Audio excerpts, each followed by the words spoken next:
mon objectif ultime dans ma vie, c'est d'atteindre un objectif en termes de poids, d'apparence physique. Tu mets du 40 dans tes pantalons, t'as posté sur Insta, donc forcément tu dois tenir le coup. Si votre kiff c'est de bouffer votre éclair au chocolat tous les dimanches matins, en fait non. Si c'est ça, alors ça n'ira pas sur le long terme.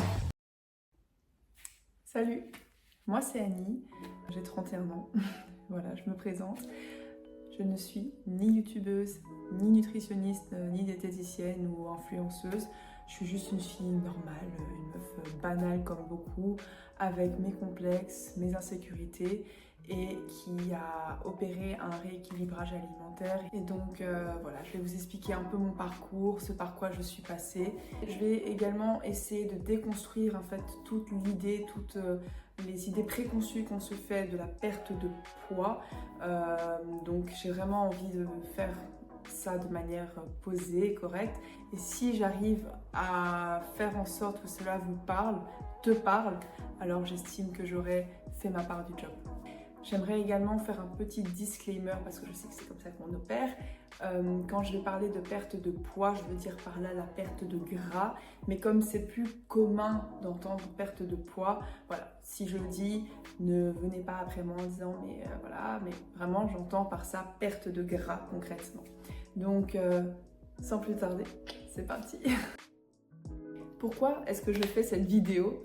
Si vous avez vu ma photo avant, après, que je vous reposte ici, sachez qu'il n'y a rien de magique. Il y a bien 1 an au moins de travail derrière cette photo et donc voilà, rien d'exceptionnel à ça. Et j'avais aussi envie que vous puissiez comprendre que ce travail-là n'est pas insurmontable, que quand on parle du mot régime, il faut arriver à déconstruire cette idée et je trouve que ce mot a perdu en termes de sémantique, en termes de sens. Deuxièmement, c'est aussi pour partager mes humbles connaissances. Je n'estime absolument pas avoir tout le savoir requis sur ce domaine, mais j'ai l'impression au fur et à mesure de mes discussions que ces connaissances, encore une fois, ne sont pas maîtrisées par tout le monde. Et donc j'ai vraiment envie qu'on puisse retrouver ce que ça veut dire concrètement de se remettre en forme. Et donc voilà, si jamais en plus de ça, j'arrive à faire en sorte que des personnes comprennent comment est-ce qu'on opère un rééquilibrage alimentaire sain et durable, alors cette vidéo aura valu le coup. Mais avant d'expliquer qu'est-ce que j'ai fait, je pense qu'il est important de remettre du contexte et d'expliquer mon parcours en termes de physique et de confiance en soi. Même si j'ai le passing d'une femme mince, j'ai pas toujours eu confiance en moi, malheureusement, et je pense que c'est assez commun à beaucoup d'entre nous. D'aussi loin que je me souvienne, quand j'étais petite, je n'ai jamais souffert de critiques vis-à-vis de mon corps. J'étais plutôt une jeune fille endurante, sportive, toujours fait du sport dans ma vie. Mais à l'adolescence, à la puberté, forcément le corps change, l'appétit commence à être plus grand, j'ai pris du poids. On me le fait remarquer et ça brise quelque chose en moi et dans ma confiance personnelle. Et je sais que ça a eu un impact très grand sur toute ma confiance, ma construction par après en tant que jeune femme. Quand le temps faisant, je repère du poids, on me le fait remarquer, mais de manière positive. Donc j'associe perte de poids à quelque chose de positif et je pars du principe que ça y est, mon objectif ultime dans ma vie, si je puis dire, c'est d'atteindre un objectif en termes de poids, d'apparence physique. Par exemple, quand on me fait remarquer que tu mets du 40 dans tes pantalons, alors que moi je ne sais pas ce que c'est qu'un chiffre à mes yeux, ben là je me rends compte, ok, là en plus de ça, il y a des vêtements, il y a des tailles à respecter, donc je rentre dans un système où je me meurtris toujours plus en termes d'estime de soi et je tombe sur des forums pro-ANA qui te font l'éloge de la maigreur, je tombe sur des régimes hyper restrictifs, donc vraiment je frôle les troubles du comportement alimentaire de très près. Heureusement, j'ai un garde-fou, mon père qui m'aide et qui fait en sorte que voilà, je n'y arrive pas et puis peut-être que je n'avais même pas la force mentale pour m'y coller.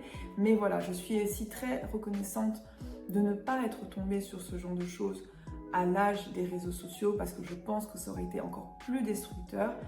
Mais c'est comme ça que je me construis. J'associe vraiment mon image au poids et au physique.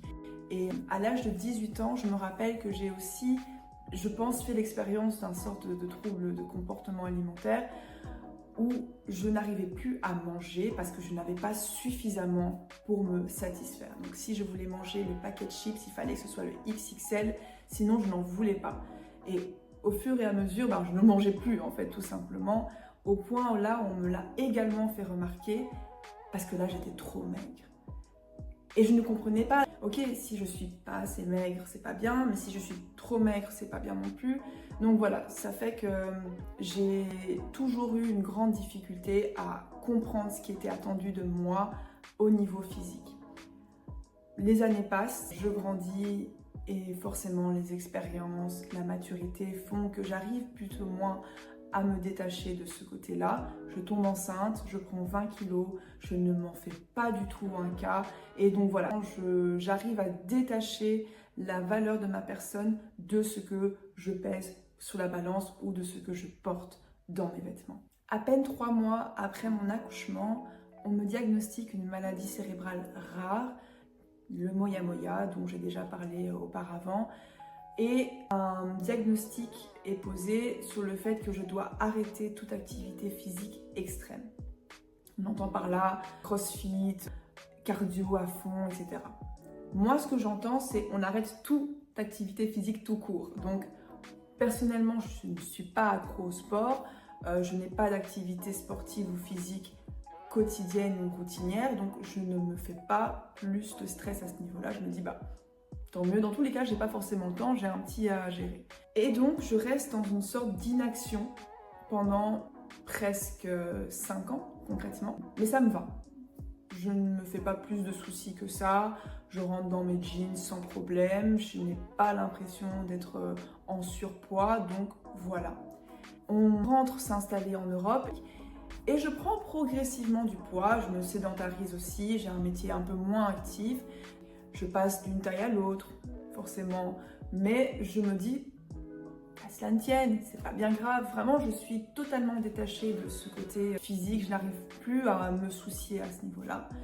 Et progressivement, je prends du poids, comme vous pouvez le voir, mais personne ne me fait de remarques. Je pense qu'à un moment donné, chacun a sa vie à mener, donc voilà, on prend moins le temps de regarder ce que les femmes portent ou comment elles sont physiquement parlant, et surtout forcément je suis en couple, je suis maman, je pense que je n'intéresse plus vraiment grand monde sur le marché. Mais alors vous vous demanderez pourquoi avoir démarré un rééquilibrage alimentaire. Je n'avais pas d'objectif bien précis, je n'avais pas un poids ultime à atteindre, c'était plus dans l'idée d'être cohérente avec l'image de femme en santé, en bonne forme que je prenais. Mais par quoi ça passe? Et alors j'ai été inspirée par une femme qui, elle, transpire la santé, transpire l'énergie et qui tout simplement m'a donné envie de la suivre et qui m'a inspirée et qui m'a aussi donné ce fameux déclic que j'aimerais vous transmettre aujourd'hui. Au début, je me lance sans grande conviction et je me tente à faire une séance de sport. Et spoiler alerte, je ne suis pas morte. Donc je me dis, tant mieux, continuons, voyons où ça peut nous mener. Je me donne comme objectif d'en faire 1 à 2 par semaine, à raison de 30 minutes par séance. Et ça se passe bien, je me sens bien, je sens bien que c'est pas évident. Forcément, voilà, j'ai plus la même endurance que dans mes jeunes années, mais franchement, je me sens bien et je me dis, ça ne peut que me faire du bien.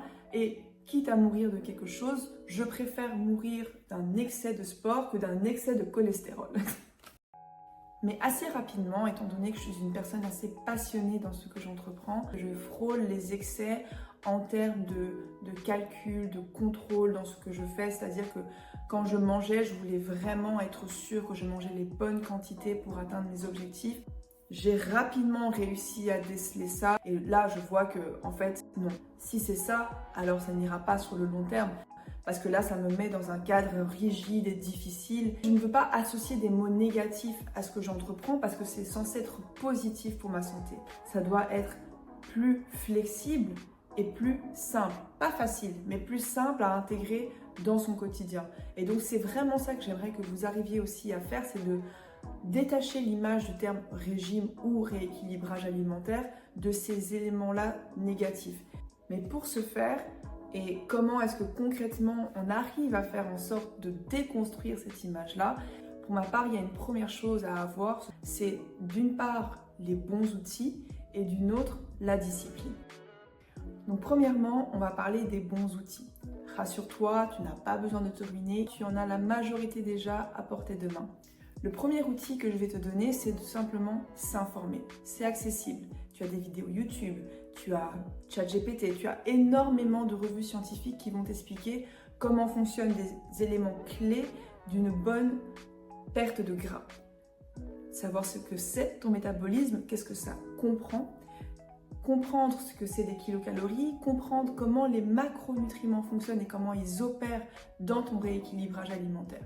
En fait, si tu es fort de toutes ces connaissances-là, tu ne peux que réussir ton rééquilibrage alimentaire si bien évidemment tu as les autres outils que je te donne après.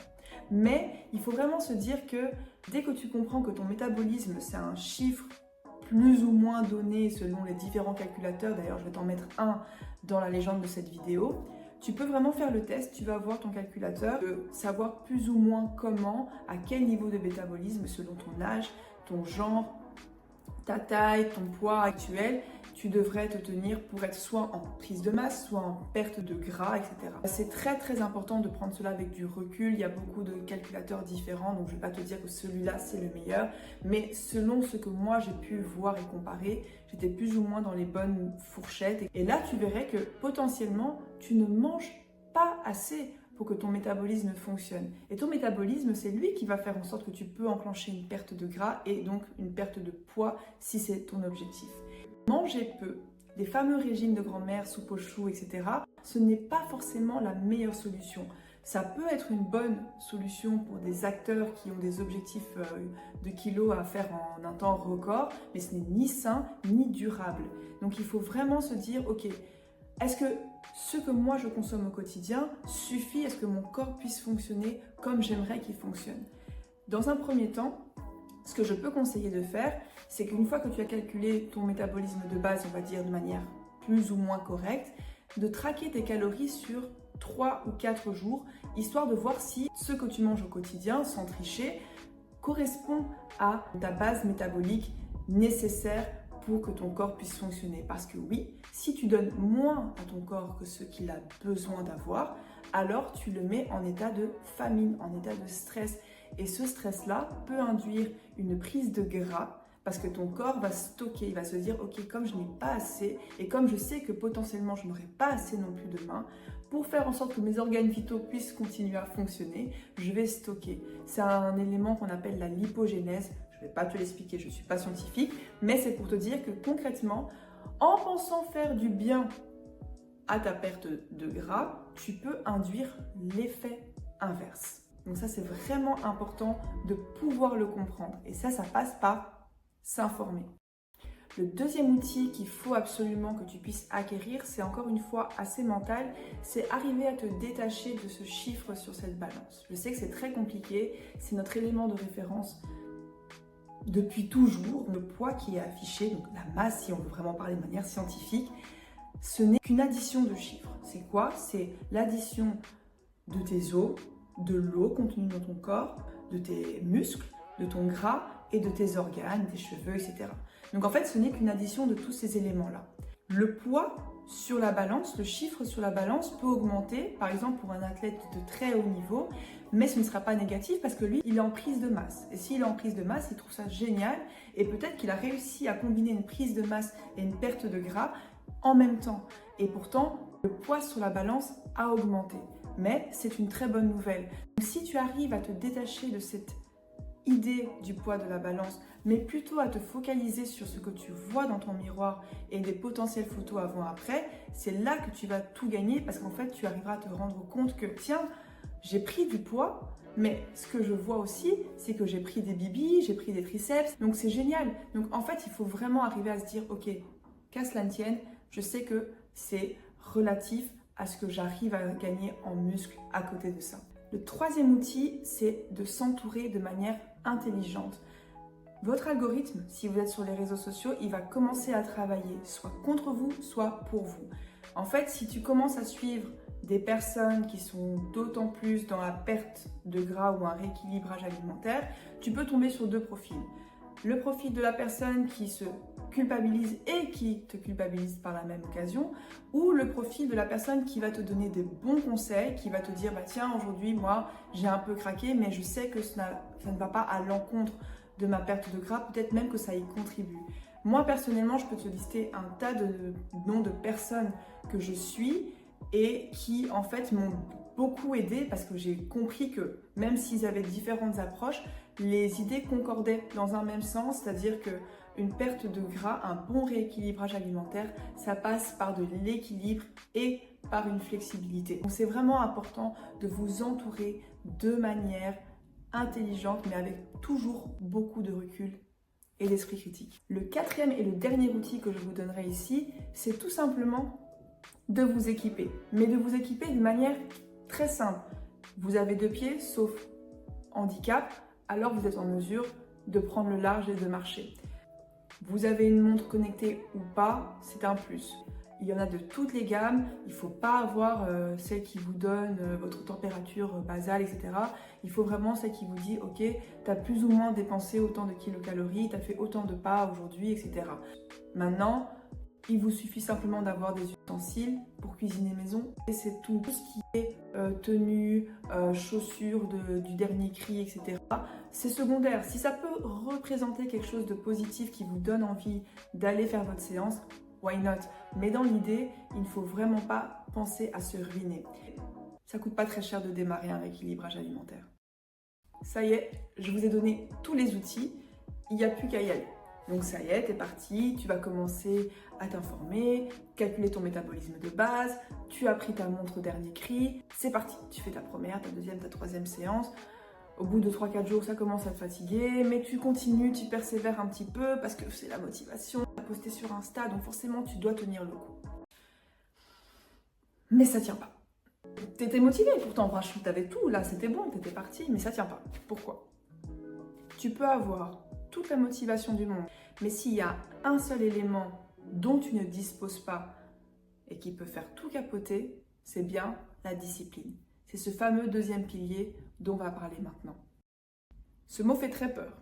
Oui, c'est pas un terme très chouette. Je sais, je ne l'ai pas toujours bien compris moi-même. La discipline, c'est un mot qui est pas du tout sexy, ça donne pas envie de le suivre, mais c'est quelque chose que je pense qu'il faut aussi revoir. Moi, personnellement, une fois que j'ai compris ce que la discipline me permettait d'obtenir, je me suis rendu compte que tous les objectifs que je me fixais, mais qui n'étaient accompagnés que par de la motivation, certes, pouvaient être atteints si je les faisais rapidement, mais si c'était plus sur du long terme, comme un rééquilibrage alimentaire, sans discipline, je n'y serais jamais parvenue.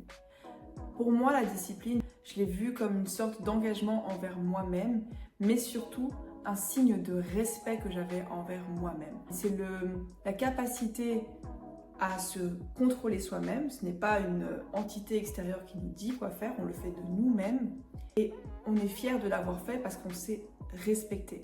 Et l'estime de soi qui en ressort est d'autant plus importante et gratifiante. Je pense que rarement vous ne vous êtes senti fier de vous quand vous êtes resté allongé sur votre canapé à scroller pendant des heures et à regarder Netflix en bouffant des chips.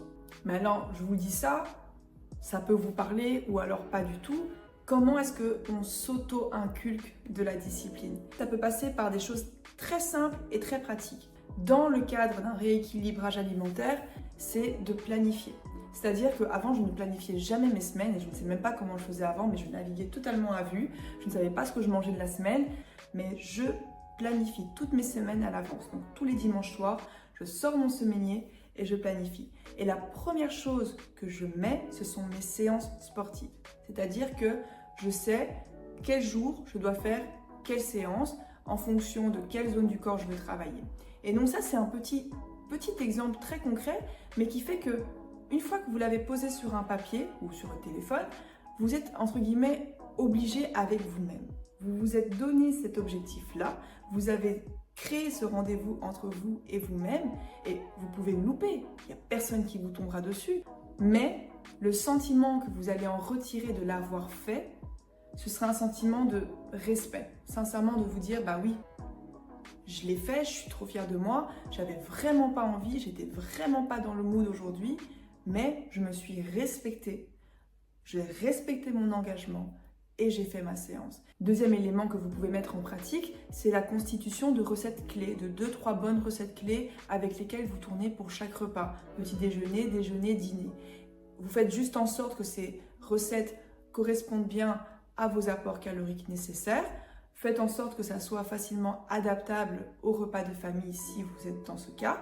Mais croyez-moi, personne ne vous en voudra de faire en sorte que tout le monde mange à sa faim, plus équilibré, plus sain et faire en sorte que tous les macronutriments soient rencontrés. Personnellement, je n'ai jamais aussi bien mangé que depuis que j'ai entamé ce rééquilibrage alimentaire. Ça ne doit jamais être cantonné à du blanc de poulet grillé, des légumes vapeur et du riz blanc sans sauce. Donc vraiment, il faut se dire que ça peut être très varié, très équilibré, mais tout aussi goûteux. Et attention, la discipline n'implique pas de la rigidité. Rappelez-vous, ça ne doit jamais être rigide et inflexible. Au contraire, il y a une troisième règle qu'il faut vraiment appliquer et qui va dans le sens de la discipline, c'est la règle du 80-20. Ça paraît tout bête comme ça, mais il faut faire en sorte que tout ce que vous ingérez ou tout ce que vous faites dans votre quotidien respecte cette règle.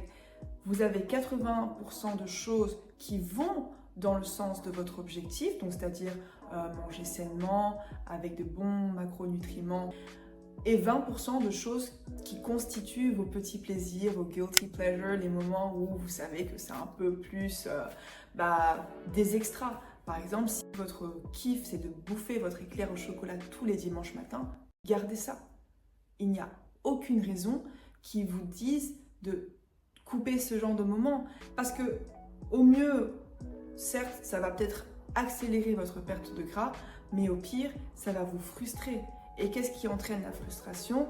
Le craquage. Et quand on craque, alors ça peut entraîner davantage de dommages sur les résultats de votre rééquilibrage alimentaire. Et ma discipline, elle est là, c'est une sorte de garde-fou, mais d'un autre côté, j'ai ces éléments-là qui me font plaisir et qui m'aident en fait à tenir sur le long terme parce que je sais que c'est un équilibre. Et c'est justement un autre élément qui est important. Comment est-ce qu'on fait quand il y a des jours où c'est un peu plus complexe? Par exemple, vous êtes en période menstruelle. Eh bien, c'est là que vous pouvez vous donner des mini-objectifs. Par exemple, il y a des jours où moi, ma séance de sport, je peux pas, je le sens, je vais pas y arriver, j'arriverai même pas à la caler au niveau du temps. Eh ben, je vais marcher. Et c'est d'autant plus bénéfique parce que la marche est un énorme soutien pour une perte de gras durable.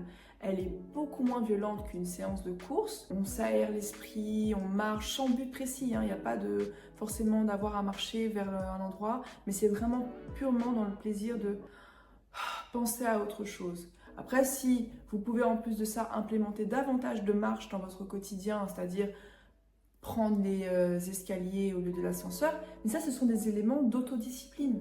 Et c'est des petits gestes, mais qui font que vous êtes une personne disciplinée et qui atteint ses objectifs d'une manière ou d'une autre. Et c'est clairement ce qui fait la différence entre une personne qui veut réussir et une personne qui réussit vraiment. La motivation, c'est l'élément qui vous donne envie de réussir, mais ce n'est que la discipline qui va vraiment vous y amener. Donc pour conclure, il n'y a pas de secret. Je suis désolée, peut-être que je vous ai pris en otage tout ce temps et que vous attendiez la recette miracle, le remède miracle, mais il n'existe pas. Il faut beaucoup de ressources, donc tous les éléments que je vous ai donnés, mais qui en soi, à vous de voir ce qui fonctionne ou pas pour vous. La discipline, comme je l'ai dit. Et encore une fois, il faut la voir de manière positive. Du temps, mais beaucoup de temps. C'est vraiment important de se donner déjà ce temps pour faire un travail en soi, mais aussi pour que notre corps nous réponde. Ça ne va pas passer du tout au tout. Si aujourd'hui vous ne marchez que 2000 pas par jour, ne passez pas à 10 000 pas d'un coup. Faites-le de manière progressive à la hauteur de vos capacités et de ce que vous avez à mettre dans ce temps. C'est des petits éléments comme ça qui peuvent déjà constituer de grands changements au quotidien et qui par après feront en sorte que vous atteigniez les objectifs qui vous sont propres. Une fois que vous allez donner à votre corps de bonnes choses, donc une bonne alimentation, un bon soin en termes d'activité physique et sportive, il ne peut que vous le rendre, sauf avis contraire de votre médecin, bien évidemment. Ce que vous allez ressentir, c'est d'autant plus puissant qu'une photo avant-après qui fait beau sur les réseaux. C'est simplement un sentiment déjà de fierté, de se dire, en fait, tous les jours, même si je suis fatiguée, même si ça va pas, je me fais ce bien à moi-même, je me donne ces objectifs que j'atteins et que je coche en fin de journée. Mentalement, ça nous donne beaucoup de puissance. Et c'est ça que j'estime être la plus haute valeur qu'on puisse donner à soi-même, c'est de l'estime de soi et de l'amour propre. Avant toute chose, avant de pouvoir rentrer dans un jean, c'est vrai. Je pourrais encore aller plus loin dans les détails de ce que moi j'ai fait précisément, quelle application j'ai utilisée, et je peux les lister, il n'y a pas de problème. Mais c'était ma clé. Mais ma clé n'ouvrira pas votre porte. Et c'est vraiment important de vous dire, ok, tous les éléments listés dans cette vidéo ou autres ailleurs, comment est-ce que je les prends? Est-ce qu'ils opèrent un déclic en moi? Et s'ils le font, alors est-ce que ce sera la possibilité de façonner moi-même ma propre clé et qui, à terme, pourra me permettre d'ouvrir ma porte? À méditer. Donc voilà. Merci beaucoup d'avoir regardé la vidéo jusqu'ici. Si ça vous parle, n'hésitez pas à laisser des commentaires. Je serais ravie d'échanger avec vous sur plein d'autres sujets. Si vous avez des questions, même si je n'ai encore une fois pas la prétention d'être une experte dans le domaine, mais on pourrait au moins parler de ce qui a marché pour vous ou pas, etc. Et je serais ravie d'échanger avec vous à ce sujet. Ciao, ciao! J'ai soif.